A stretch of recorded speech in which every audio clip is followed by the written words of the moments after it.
Quel combat! Quel combat d'un round, c'est magnifique. Et Charles Oliveira, quel athlète, quel combattant, quel artiste, quel compétiteur, quel champion.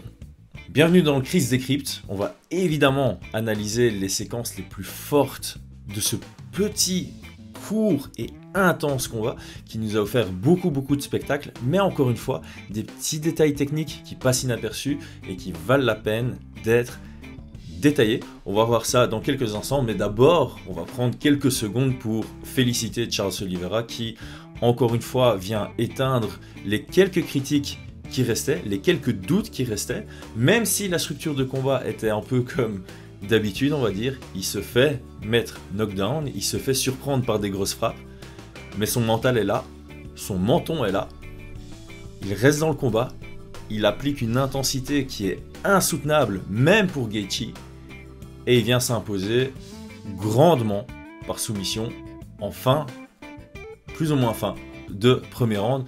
Donc on a une chance incroyable, vraiment, je le répète souvent, d'avoir ce genre de combattant aussi compétent, aussi complet, aussi spectaculaire, et de pouvoir regarder ça en live.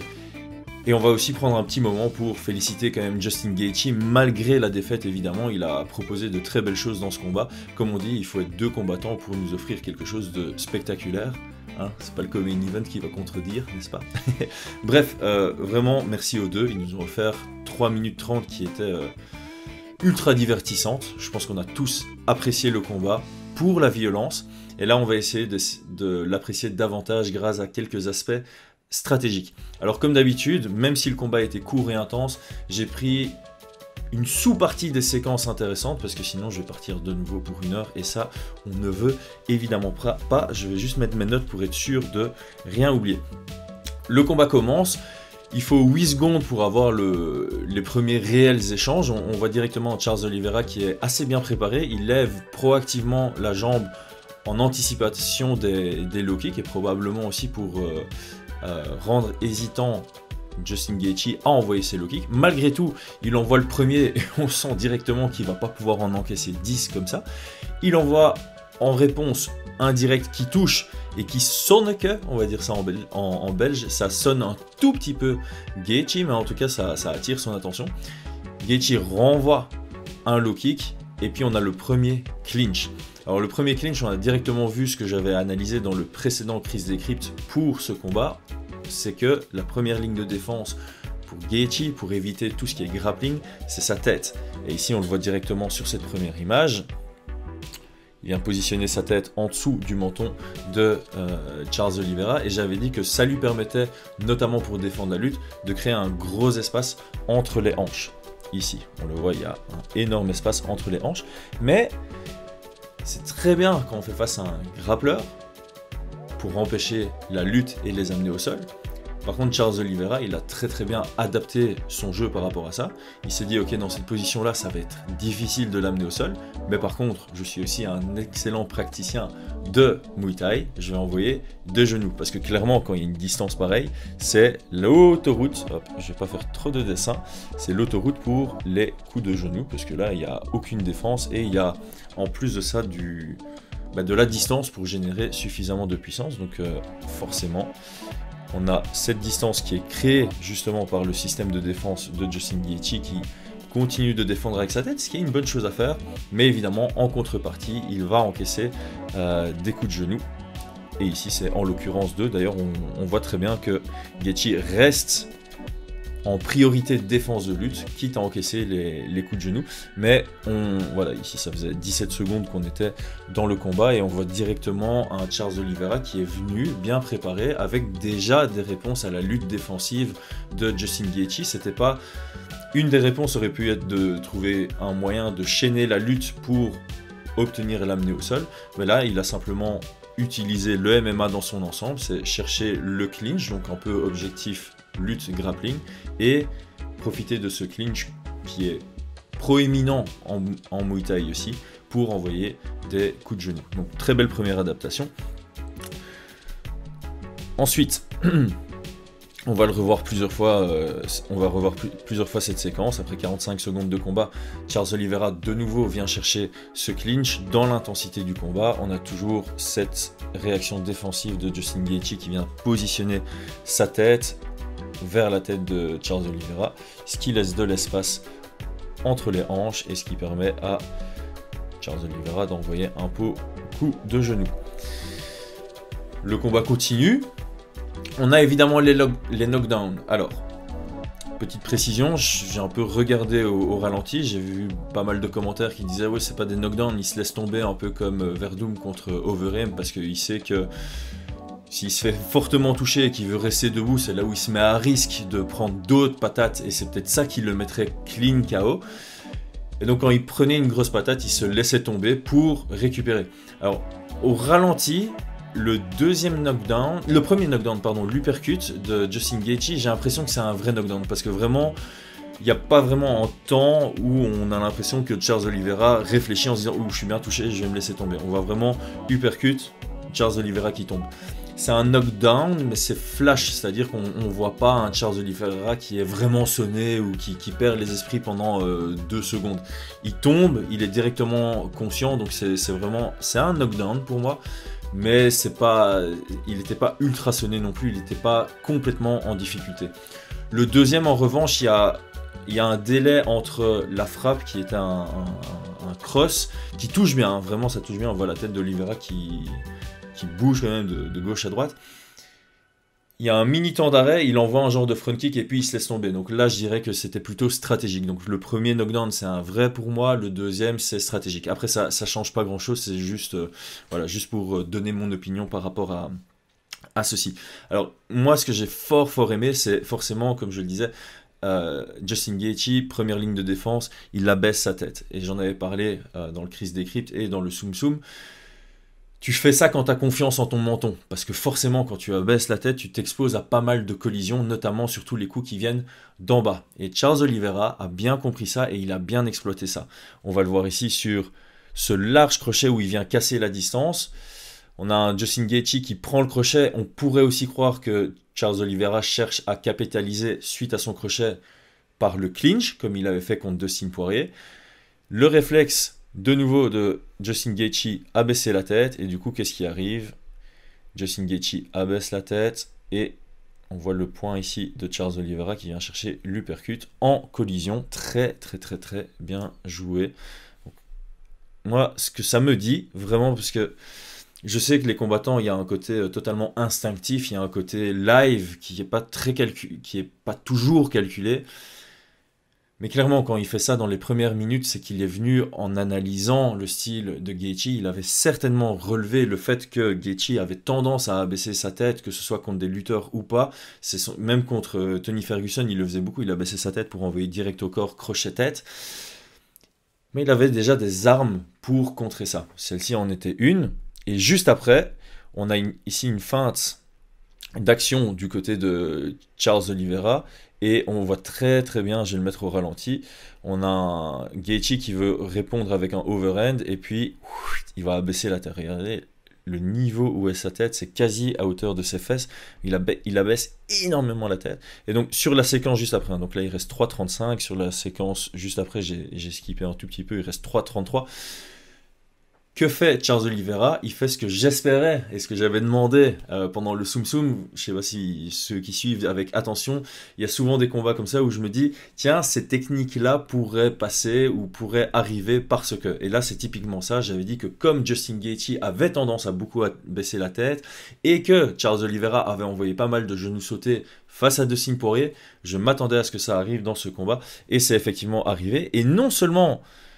Voilà, ça fait vraiment une collision. Donc de nouveau, on a la tête de Justin Gaethje où il se tient super droit. En fait, je vais plutôt montrer comme ça. Il est en posture assez droite et il vient casser sa posture. Donc sa tête s'est abaissée et encore une fois, c'est en collision avec le genou sauté de Charles Oliveira. Et là, ça c'est vraiment une séquence qui illustre très bien Charles Oliveira. Il a une intensité dans le combat. Parce qu'il est toujours à distance de frapper, il met la pression, il envoie du volume, peu importe à quelle distance. D'ailleurs, il a envoyé de très beaux types dans ce combat, donc les front kicks quand il était à distance, les low kicks aussi. Selon l'adversaire, il va aussi envoyer des middle, des high kicks.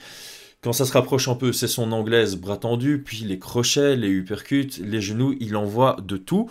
Et il mixe très bien en plus du pied-point vers la lutte ou du pied-point vers le grappling. Il y a constamment quelque chose auquel son adversaire doit penser défensivement. Il est, en anglais on dit relentless, il laisse rien, aucune seconde, c'est tout le temps en activité. Je reviens à mes moutons. Genou sauté, très très bien pensé par rapport aux réactions défensives de Justin Gaethje. Juste après, encore une fois, ça c'est très bien pensé quand ton adversaire abaisse la tête, et il y a des opportunités. Pourquoi? Pour les guillotines, il va la tenter. Et franchement, c'était très très bien tenté. Justin Gaethje, très bonne réaction défensive, il va sortir sa tête. On va se retrouver au clinch. C'est un genre de clinch, on a le frame, une sortie de clinch, on va dire. On va plutôt appeler ça une sortie de clinch. Objectif Gaethje, sortir de là. Objectif Oliveira, continuer. J'ai envoyé un pied-point, j'ai tenté du grappling, on retourne en pied-point, j'attaque. Et là, qu'est-ce qu'il fait? Sortie de clinch, il va chercher le long direct qui touche. Il reste 3,31. Pourquoi est-ce que je dis ça? Et pourquoi je fais attention à ça? Une minute, un peu plus d'une minute plus tard, on est au clinch, sortie de clinch. Qu'est-ce qu'on fait? Gaethje en mode je veux sortir de là. Donc il n'est pas en mode défensif, son cerveau est plus concentré sur clinch ni pied-point, il est concentré sur reset. Je me reset, je suis en train de créer la distance. Et d'ailleurs, quand on est comme ça, on voit Gaethje j'ai remontré une chose aussi qui est très intéressante. Voilà. On est au clinch. Gaethje veut sortir. Pour sortir, il envoie un overhand, mais il n'y a aucune puissance dedans parce que, vous voyez, son poing dans cette direction-là, mais son corps va vers l'arrière. Donc il n'y a aucune force là-dedans. Parce qu'il veut sortir. Mais il sort en attaquant, certes, mais là, il n'y a vraiment aucune puissance dedans. Son corps va en direction opposée de la puissance de la frappe. À l'inverse de Charles Oliveira qui va toujours vers son adversaire. Alors regardons, hein. Hop. Les pieds sont peu écartés. Charles Oliveira va générer une puissance incroyable dans cette frappe. Hop, là il y a déjà tout le poids sur la jambe arrière qui transfère le poids vers l'avant. Il va faire un énorme step pour couvrir la distance. Petit à petit, voilà, la distance entre les pieds après avoir générer toute la puissance possible pour avoir du momentum vers l'avant, vers Gaethje. Gaethje en mode je sors du clinch, je m'attends pas à ce que Charles Oliveira envoie ça. Alors, vraiment une full extension, pointe du menton, et ça c'est le knockdown. Ok. Knockdown, ça arrive au sol, là on se dit tous, ok c'est le début de la fin. Charles Oliveira a d'abord le dos. Il n'a pas un bon angle, on le voit avoir l'intention de transiter vers une clé de bras, puis vers un triangle inversé. Honnêtement, je ne monte pas la séquence parce que sinon, encore une fois, la vidéo va être super longue. Gaethje, bonne défense, il l'empêche d'avoir trop de pression avec sa main. Il y a un petit espace, il va scramble pour sortir. Et là, on est dans le scramble. Début du scramble, 1 minute 51, mais on va plutôt commencer à regarder le timing à partir d'ici. Donc ici, on commence la transition vers le dos pour Charles Oliveira. Vraiment dans un scramble. Hein. Donc ça, c'est toute la puissance de Charles Oliveira au sol. On est toujours à 1,50. Donc là, il n'y a même pas une seconde qui s'est écoulée. Il y a le premier crochet à droite qui va venir se positionner. On voit le momentum de sa jambe pour venir chercher le deuxième crochet ici, à gauche. C'est image d'après. On le voit déjà, c'est ça qui est extraordinaire. C'est qu'en général, en grappling, quand on n'est pas contre quelqu'un d'extraordinaire, on va pouvoir se concentrer sur je défends d'abord la position. Si j'arrive pas à défendre la position, je vais devoir défendre la soumission. Avec Charles Oliveira, il faut faire les deux à la fois. Parce que lui, il attaque la position et la soumission en même temps. D'ailleurs, ici, on voit... mal visé, Chris. Ça, c'est sa main. Elle arrive ici, on va le voir juste après. Voilà. Ici, on voit beaucoup mieux. Sa main est déjà là. Il est déjà en train d'avoir le début de l'étranglement. Ça fait 1 seconde qu'on est dans le scramble. Et il a déjà son crochet droit. On voit la pointe de son pied droit qui est sécurisée.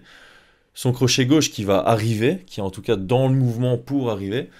Et il est déjà en train de commencer à étrangler Justin Gaethje. Je fais vraiment image par image parce que c'est ultra spectaculaire. Alors ici, juste pour bien illustrer ça, Gaethje a l'habitude, dans ce genre de scramble, de défendre d'abord la position.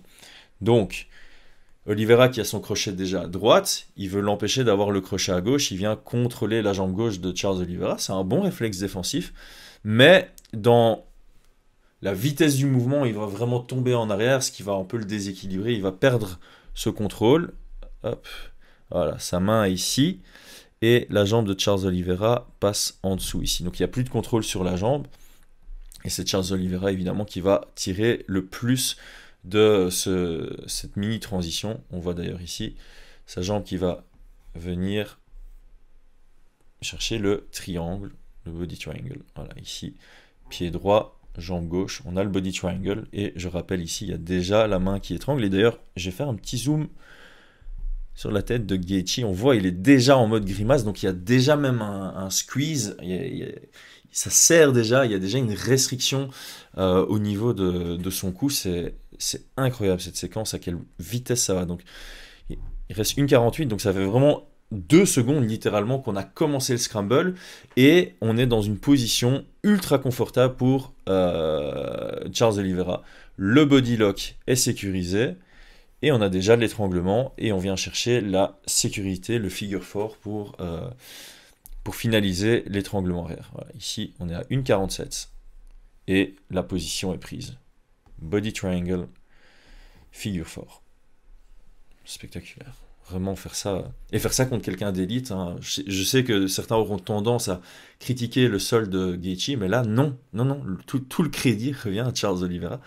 C'est incroyable. Et alors là aussi, est-ce que c'est ça que je vais vous montrer? Ouais, c'est ça que je vais vous montrer.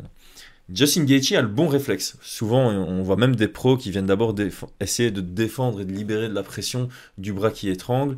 Ça fonctionnera jamais, il faut jamais dire jamais, mais la meilleure défense, c'est de d'abord libérer ce bras-là, et puis venir défendre le deuxième ici. Donc il le fait correctement, il vient chercher le 2-on-1.